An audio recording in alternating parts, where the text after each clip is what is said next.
Hello, I'm Melanie Murphy and I'm here today with Lil-Lets teens to share with you a little bit about how I felt growing up.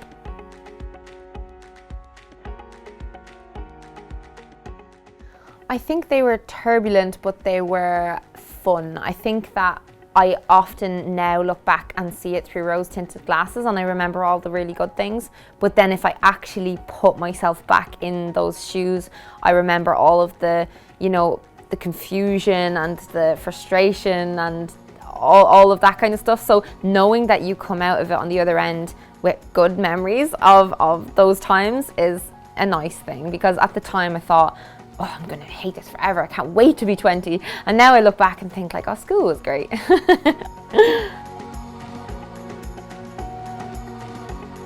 I think at every point of my teenage years, I lacked confidence in something. So I'd find confidence in one area and then I wouldn't have it in another area, because I am a very competitive person. So things like, I remember as a teenager with boys or with getting an A or with sports, I just always wanted to be the best. I wanted to have the best, and I didn't always have the best or was the best.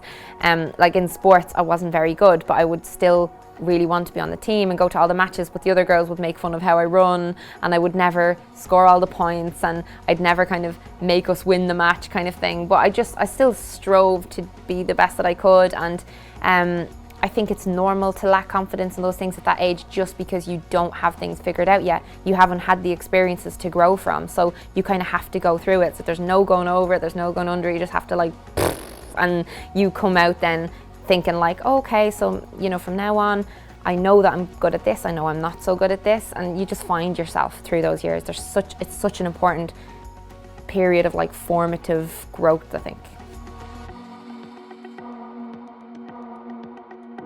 I think that even though this goes against what you're kind of taught from films and stuff like that, I think people prefer when you're just yourself, and people are always looking for that authenticity. So if you're a teenager and everyone has this specific pair of shoes, everyone in school has this specific pair of shoes, you don't need those shoes to fit in. I remember more clearly people who would do things differently, and I always in my head was like, I want to be more like her. Why can I not just be more like her and be into all these weird authors and not give a crap about what kind of school bag I have? I just wished I was more like that, but I would never say that, so she wouldn't have realized that.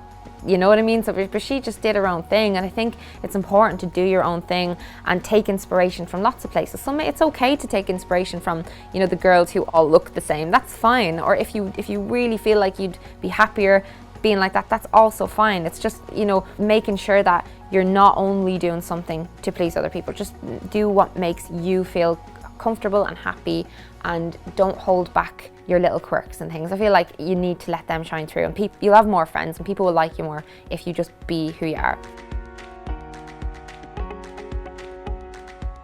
I kind of felt at the time like I wanted to be individual and I wanted to stand out and I wanted to be different, and I felt like I identified then with that bunch of people and I was my own person. So I think I felt quite confident then, and even the group of boys that we were associating with at the time were the same. They were the weird kind of guys, but I loved the fact that we had that together, and it's like you always want that shared sense of like community when you're a teenager. So I did find that, even though I didn't necessarily fit in with the popular girls. I thought the popular girls were stupid. I was like, oh. I kind of loved being who I was after kind of adjusting to the fact that like, this is who I am. It was more a case of just becoming comfortable in myself.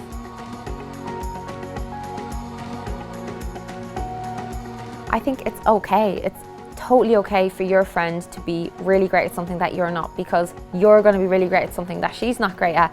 I think focusing on your strengths and honing in on them is so key, because when you realize, okay, I'm not great at art, but my friend is amazing at art, but I'm really good at writing and she can't write. So we're all very different, and I think if we were all good at the same things, life would be boring. Nobody would have a skill set or a certain job that they fit into in the world, because everyone has a different place and everyone has different skills. So some people are amazing at maths, some people are amazing at listening and interpersonal skills. So you just have to find what your thing is, and it might not be what you want it to be, but someone else is sitting there wishing that they could be more like you. So I think it's just really important to realize that we're all different, and that's fine.